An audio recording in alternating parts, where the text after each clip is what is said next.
Okay, so welcome back for another Lit Book Talk. This is the children's book series where we talk to, children's book authors and find out what was their inspiration behind writing their book, and then the process of, publishing and then marketing, the whole sphere as it relates to, authorpreneurship is the term nowadays. So I'm excited to interview, or I should say really just like talk, have a conversation with our author today. So if you are at all interested in writing a book or just curious about, details behind this book that we're going to talk about, please stay tuned, like, comment, share, and subscribe for similar content. And with that being said, we are going to introduce our guest today, who is Dr. Jobia Keys. She has written the children's book Grand Angel. So welcome. Thank you for being with us today. Thank you so much for having me. This is going to be exciting. I'm looking forward to the talk. Awesome. Yeah, I mean, I did, on Instagram, there's so many pages that are out there to promote children's book authors, and particularly children's book authors who have written books of children of color. Like multicultural books are out there, and I was like going through one of these blogs. I saw your book, and I immediately thought about what is it, like All Dogs Go to Heaven, like this from ages ago in the 90s. But I was thinking, wow, I'm really curious about like her angle with this, like how she's going to talk about a very delicate issue, really. So Sure. I have to reach out to her and see, let's find out some more details. So please tell us about, background behind your book, and a little bit about yourself too, please. Okay, awesome. Well, I'm a professor. I am a writer. I wear lots of hats, like many of us do. I know you do as well. Writing has always been a passion of mine from as early as I can remember. I remember writing my own stories as a kid because in school, and I was an avid reader. In school, we would get assigned, books, and I would never see kids that looked like me in the books. I would never see that, right? And so in my mind, right, I would create these characters and write stories, and they always looked like me or people in my community. So that was really important to me. And of course, it all kind of came together because I'm a communication professor, and a lot of my work focuses on representation in media. So it all kind of comes together, some kind of way. So I think that that's the interesting thing about how the paths kind of merged. But Grand Angel, I was talking with my daughter. We had these, and we still do. We have night cuddles, right, where we just cuddle up. We'll read a book, or we'll talk about the day, and ask questions. And it's just time for us to bond and connect. And so my daughter was very inquisitive, and still is, has always been. And she was asking about one of my grandmothers that had passed away. And she's just asking questions. And around this time, she was maybe about 3. She may have even been an older 2. I mean, she was super, she's a different kind of kid. She was, super inquisitive and just asking questions. I think that all kids do. And it led to a conversation about death, because it was like, I can't avoid this. She keeps asking, and it's, how do I have this conversation with her? And it is a delicate topic. And I think it's important to have a conversation, especially with kids, on their level, right? There's only so much that they can handle and understand. And so that led me to writing Grand Angel, because I wanted first to honor grandparents, because I'm a grandma's baby. Like I'm a grandma and grandpa's baby. So honoring grandparents was really important to me, and the legacy that they leave behind in their families, especially in communities of color. Our grandparents are highly revered. They are sources of wisdom and strength. They are the glue that holds everybody together. So, honoring them in that way was really important to me, but also kind of opening the door for parents to have these tough conversations with their kids about death was also important, because this book helped me, kind of further that conversation. And I know so many other parents I've heard from, have said, you just have no idea how much easier it was to have this talk after reading this book. And it's written from a Christian perspective. So, there's, an aspect of God and angels. And, I'm very proud of the project. And the best thing in the world is hearing from people who say that this book was so helpful in the process of, talking to my kids about that. Yes, yes. I did check out the description. I didn't quite check out the book just yet. I will though. And I want to talk about that a little bit later, but I love that you have included all of these elements, like, religion, well, specifically Christian faith, and then, making it so that in the home, in a child's view, it's something that, like, it can be digested for the kid, but also for the parent, and having that conversation, because I do not look forward to having this conversation. I have a little one myself, and I know she's going to ask, the big question, about death. But I love what you just said too about, what did you said, connecting, bringing the communities of color, making sure that we are connected to our grandparents and the legacy that they've left, for us. I love that you bring that up. So I'm definitely going to jump into that later too. Let me ask you this. The girl on the cover, is she at all, embodied from your daughter? Oh, that is my daughter through and through. This is, this is Nyla. This is literally what she looks like. So yes, that's my baby girl. Yeah. That's awesome. I was thinking that as soon as I saw the cover, I'm like, I'm definitely going to ask her if she modeled this character after her own child, or someone in her family. That's really great. I did, and it's so interesting because even now, I mean, we definitely have more authors of color who are really pouring just some beautiful work into this industry. So that's great. But even with that, we still have an overwhelming majority of children's books that do not feature characters of color. So even now, with all the progress we've made in this area, my daughter still finds it difficult to find books at school in particular, or going to the library in particular, of that feature characters that look like her. So I've made sure, like, you're gonna have a character. This is gonna be you, right? Like, you're gonna have a character who looks like you and looks like your cousins and looks like your friends. So you're gonna have this character. And so that was really important to me. So my, I write across the board, but I make sure that any character that's included in my projects, they're going to be characters of color, because that's really important. That's where we're lacking in this industry.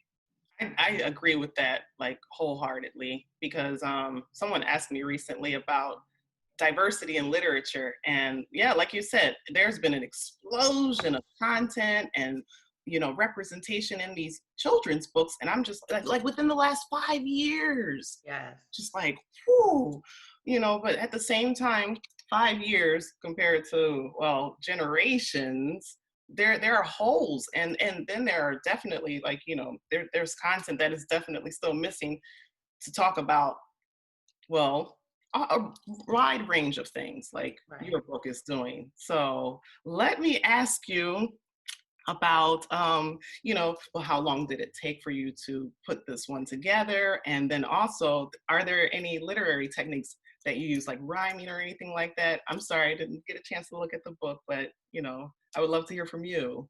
Yeah, sure. So just writing, for writers, it's constantly about perfecting the craft. And I don't even like using the word perfecting, but just continuing to work on the craft. So I am constantly writing. I will have an idea at 6 o'clock in the morning and have to write it down. I have to make sure that it's there. So I write pretty much every single day. Something I'm writing every single day. In this particular book, I do use rhyme. I use a rhyme scheme in this particular book, and I it was intentional, because again, when you're dealing with such a heavy topic, I wanted to have a lighter approach to it. So you definitely have the rhyming in there. So it takes a heavy topic and gives it a little lighter approach. And again, something that's digestible for children. So with this particular book, yeah, it does rhyme.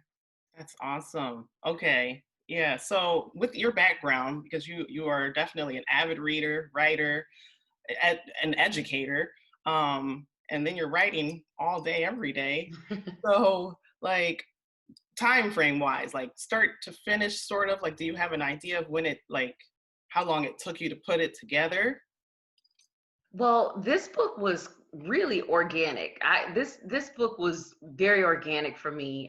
The process was organic, so it wasn't a strenuous process because I kind of had a vision for what I wanted things to look like, and the words just kind of came out. Again, the process was more organic with this particular book project.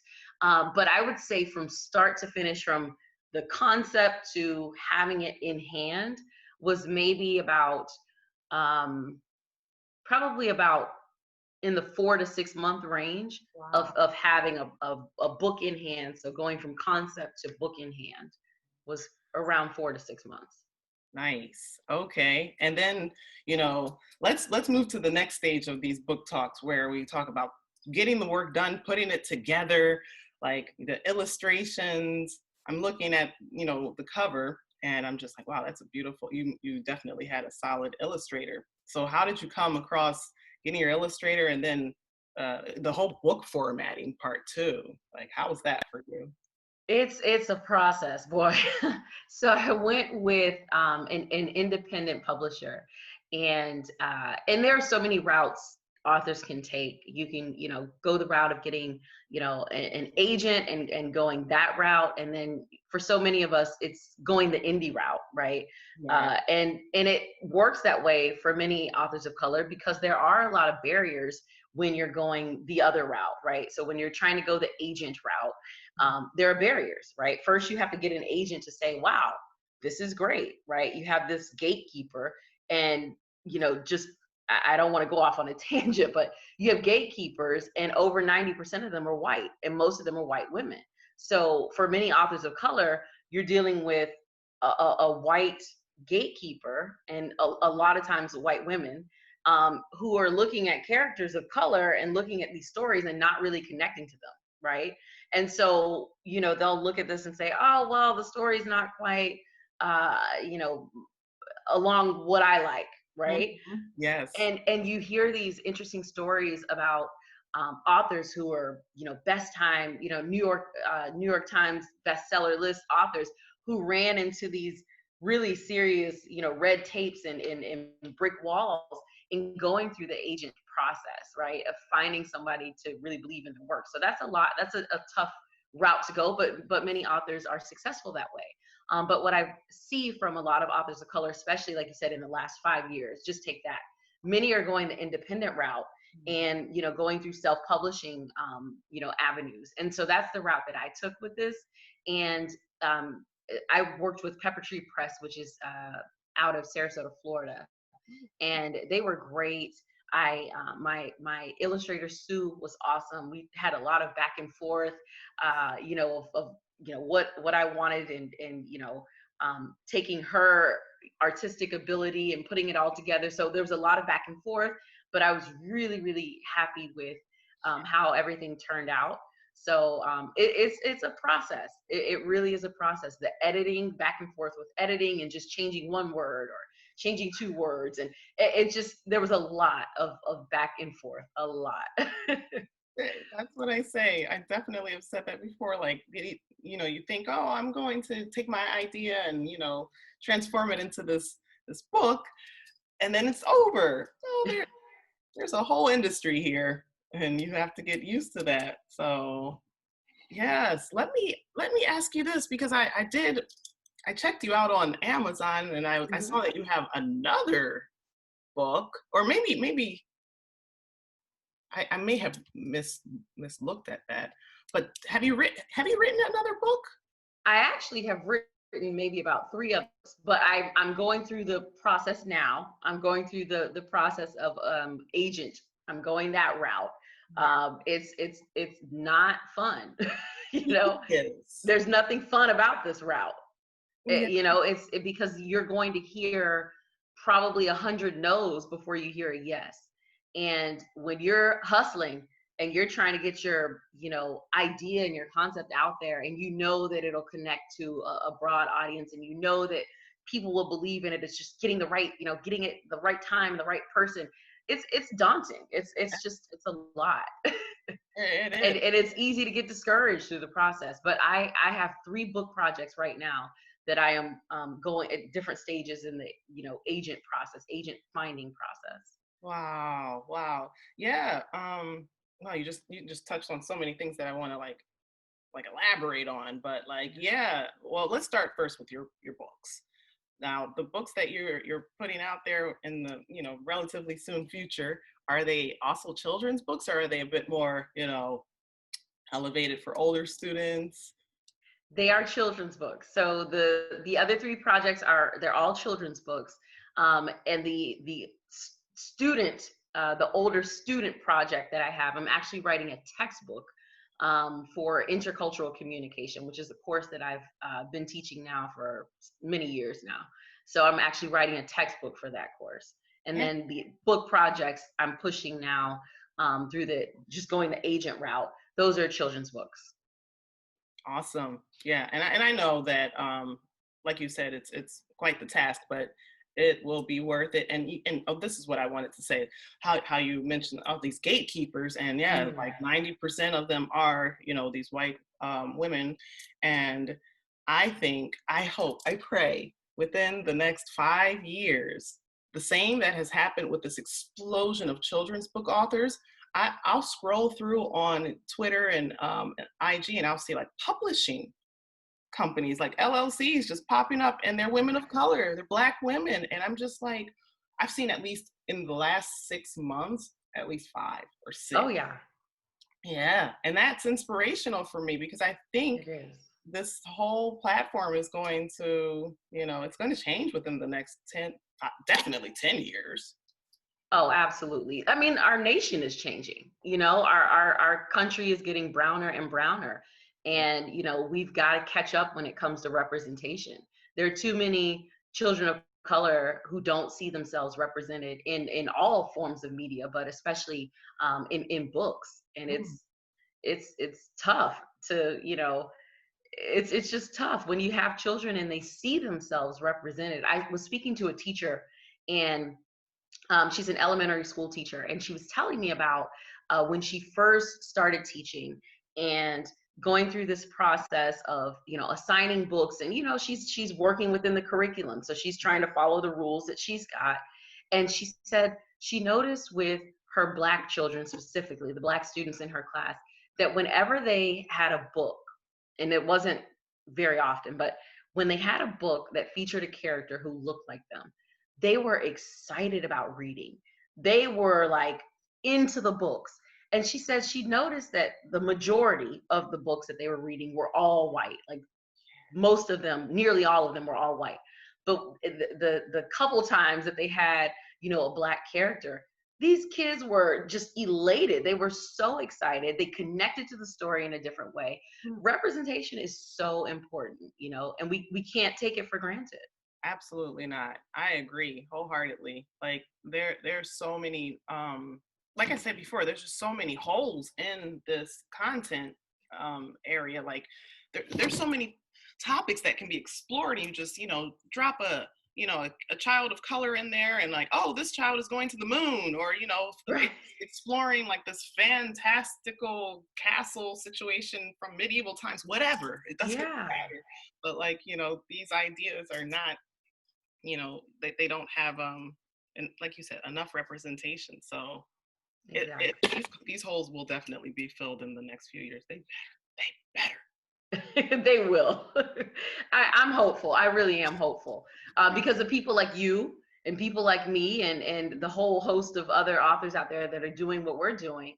It's going to change. I definitely see more representation happening in the near future. I do. Yeah. So do I, and that's great. That's great to hear. It's very optimistic and real. Yeah. So let me ask you this, because I was like, I'm going to check out this book on Kindle, and you have on Amazon, you have a paperback available. I'm curious about the formats that you have. Well, if you have an ebook available for Grand Angel somewhere else, like on your website, and then also for these books that you will release in the future, are you thinking about, like, different formats, ebook or paperback, or what's that? Audible? Yeah, I think it would be wonderful, especially for the books that I have, the book projects that I have kind of in the works. I think that's great, just having multiple formats. So definitely looking forward to touching on the multiple formats for the future books. But for Grand Angel, it's just the tangible, paperback version of the book. Nice. And that's perfectly fine to start. Like we said, this industry is it's a lot to navigate. So for you to start with one format and then kind of like work on that, master that. Well, master, that's a fancy word to use, but work on it, improve upon that, and then move into other realms of formats and stuff like that. Yeah. But what else did I want to ask you about? Because I want to stay on the publishing part. Oh, where's your book? Where can we locate more information about you, Jobia Keys? You have Amazon. Where else can we find more details about you? So you can actually even go to my website and purchase the book, which is just simply jobiakeys.com. So you can go to my website.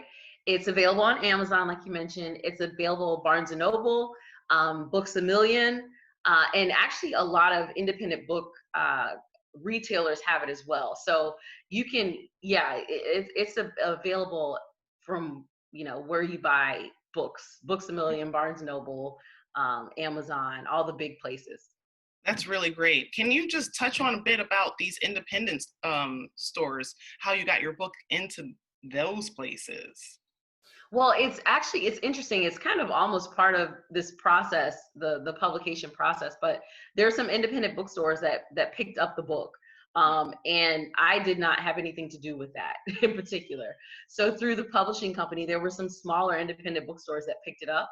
Libraries also have it. I live in Tampa, Florida, and so our Hillsborough County Library actually has my book available. So that's pretty cool too. Oh, tell me the name of your publishing again. The publishing. Yeah. Pepper Tree Press is who I worked with for Grand Angel. This is something that I'm sure someone will look into in the near future. Because that's really great that they also distribute it to potential interested parties, bookstores and libraries. That's great. Yeah.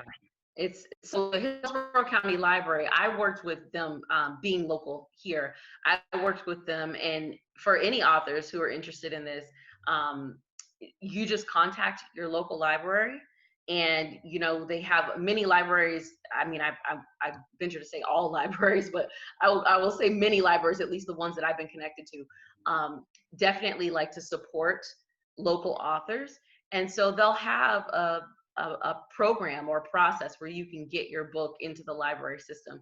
And so for me here in Hillsborough County, it was fairly simple, filling out forms and making sure that they reviewed the content and everything got approved. So I definitely recommend lots of indie authors to go to your local library and make sure that you connect with them to get your book there in your local community. That's a really smart piece of advice, actually, because so many people think like, oh, major brick and mortar store, but this is a time to really look into sharing locally, buying locally, and supporting your small time business owners, bookstores. Yeah, Good absolutely. advice. So important. So, well, we can kind of talk just a little bit about the marketing behind your book. If you're focused on mass marketing and things like that, where you're promoting your book or how you're promoting your book. Wow. So it's all in the big places, right, that I mentioned. And that in and of itself is a form of promotion. When you can, purchase at a Barnes and Noble or an Amazon, that's great for your book project. For me, a lot of it is self promotion. It's e-marketing, doing email marketing, and doing book talks and talking to people about it, and just writing articles about it. I've been featured um, in a couple in a couple websites, just being interviewed about the book and book project. And so that's a great way to get it out there. You can do advertising through social media channels. You could do Facebook, and you can do Instagram and Twitter. So you can use social media to get out there. I think that's a great way to do it. I think we've all kind of done it in different ways. 2020 certainly put a threw a monkey wrench in a lot of folks' plans for this year.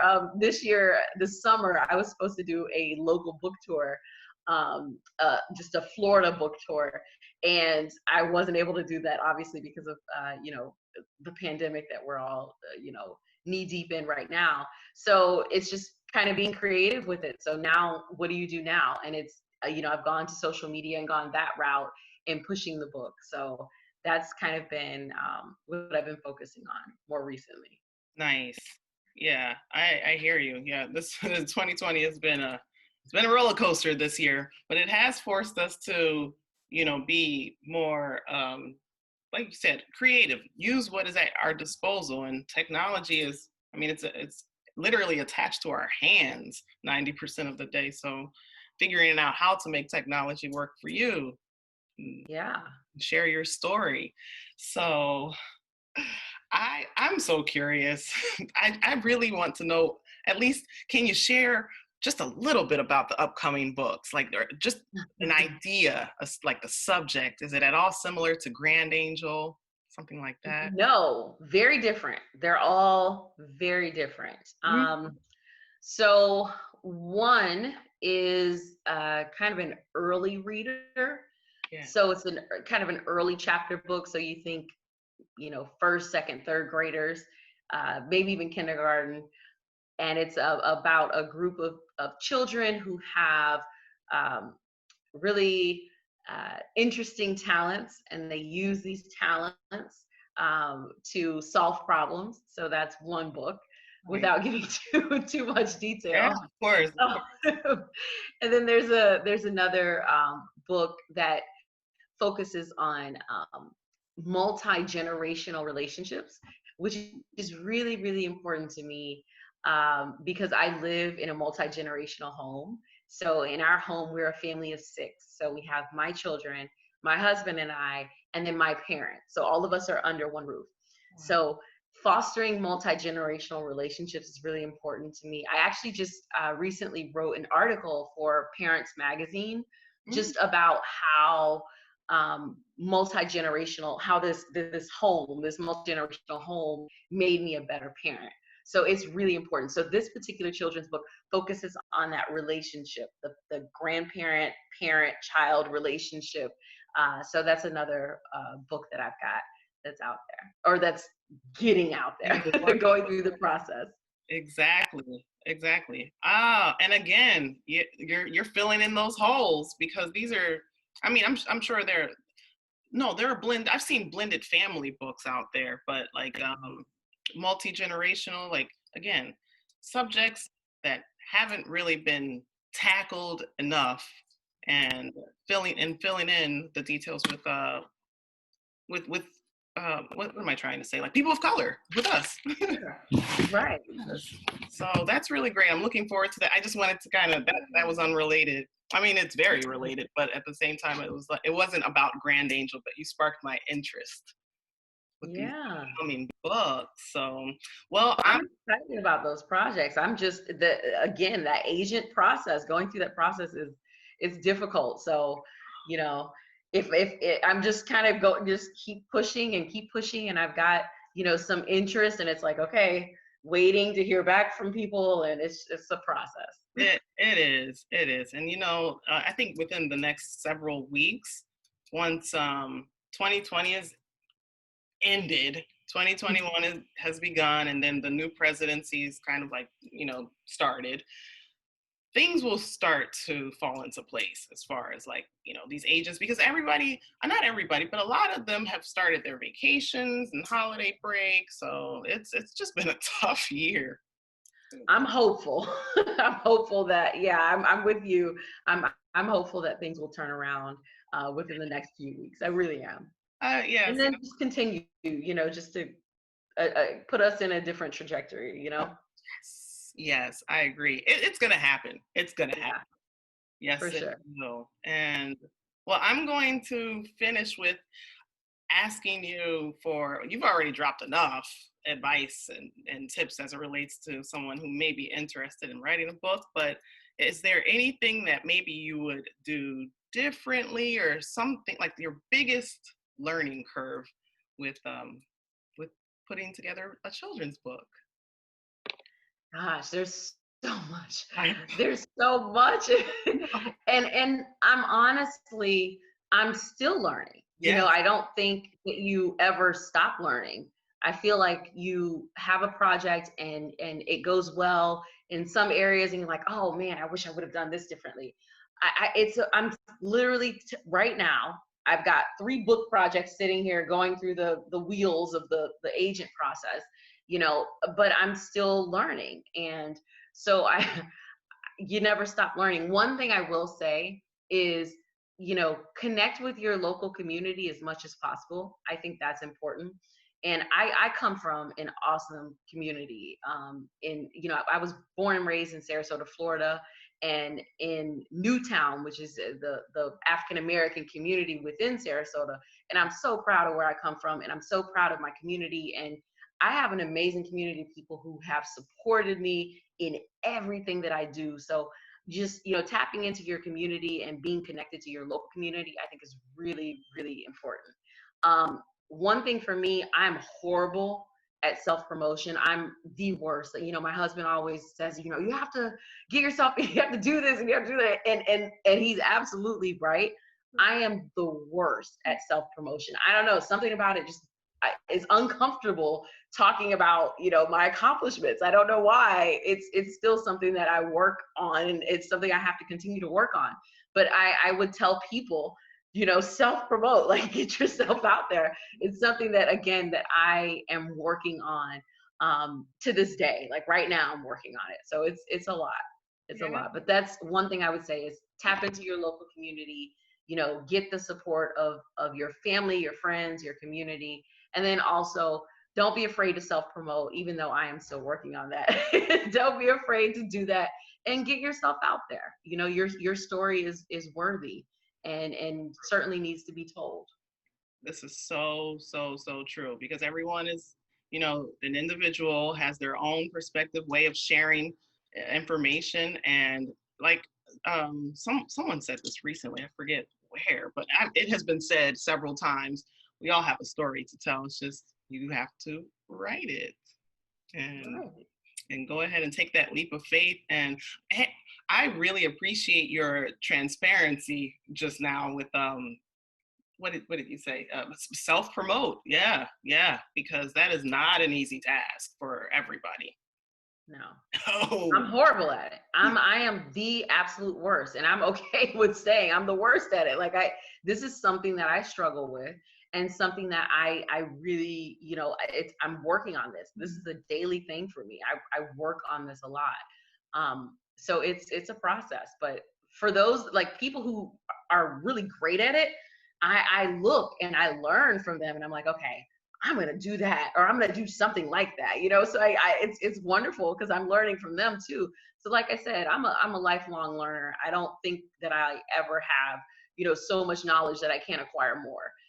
yeah. So I'm always looking to learn. And for those folks, especially authors who are great at self promotion, I'm looking at you and I'm learning from you. Same here. Same here. I'm always taking notes, and like you said, not it isn't so much of reinventing the wheel. It's just looking around and being inspired by other people and making it work Absolutely. for you, for sure. And you said something else just now that I was like, let me hit on that before we go. Just that, oh, getting support from those around you. I love, love, love that. And I'm going to definitely highlight that in the future as it relates to this talk, because 2020, if that's something that we haven't learned this year, is that, if you have something that you want to share and you want it to spread like wildfire, you really have to tap into the people who, are closest to you, people who know you, network your Right. small circle, and then it will ripple effect into larger areas. So that's really great that you're Absolutely. doing that, and mentioning that this is a piece of advice that you need to listen to people. Yes. Or Yeah. That's where you're going to get the best feedback, the most honest feedback. yes, I can't tell you, I've done book reads. I set my whole family down. All right, everybody, you ready? Here it is, and it's great because, especially again, that multi-generational, I have that privilege of having, multiple perspectives and generational perspectives. So hearing what my parents say and hearing what my husband says and then hearing what my kids say. So I take all of that, so, my daughter might say, well, I don't know if that's really realistic. I don't know if a kid would say that, or, maybe you should change this or that, or whatever the case may be. I love to get the feedback. And I think you're going to get your best, most honest feedback from your circle, right? From the people who you love the most. I think you'll get the honest feedback from them. this is true. 100% accurate. I agree. Yes. Mhm. Oh, great. Well, with that, I'm going to end our book talk.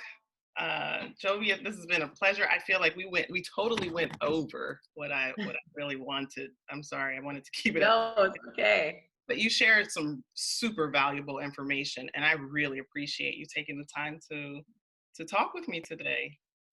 Yes, thank you so much for having me. I appreciate it. Oh yes, for sure. And I'll be watching you from the sideline, Yes, because I'm going I'll to be watching you too.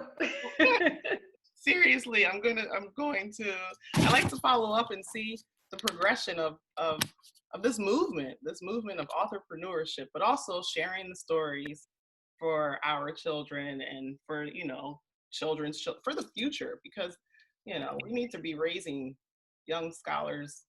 But world, what is it that I'm looking for? I'm looking for a world like, we connect so quickly with Right. technology to people in other cultures all over the world, but for us not to really, like, open a book and see that, feel it, we need that.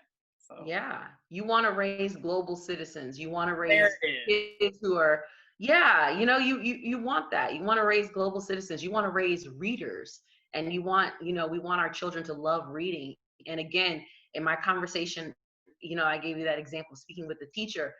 She said how excited these kids were when they saw themselves represented and how much more focused they were on the story. I mean, people don't really think about that, but it's important. Representation is so important. And, I feel like it's, kind of part of my life's mission to, tap into that as much as possible and to forth, representative images, something that our kids can look to and see themselves. Yes, for sure. Well said. Very well said. Thank you so Well, much. I'm gonna let you go. Enjoy the rest of your weekend, and I wish you all the best. thank you so much. This was awesome. Yes, yes, this was definitely an amazing talk. So thanks again. Take good care, and we'll be in touch. All right. You too. Happy holidays. Oh, thank you so much. Same to you and your family. Thank you. Yes. All right, now.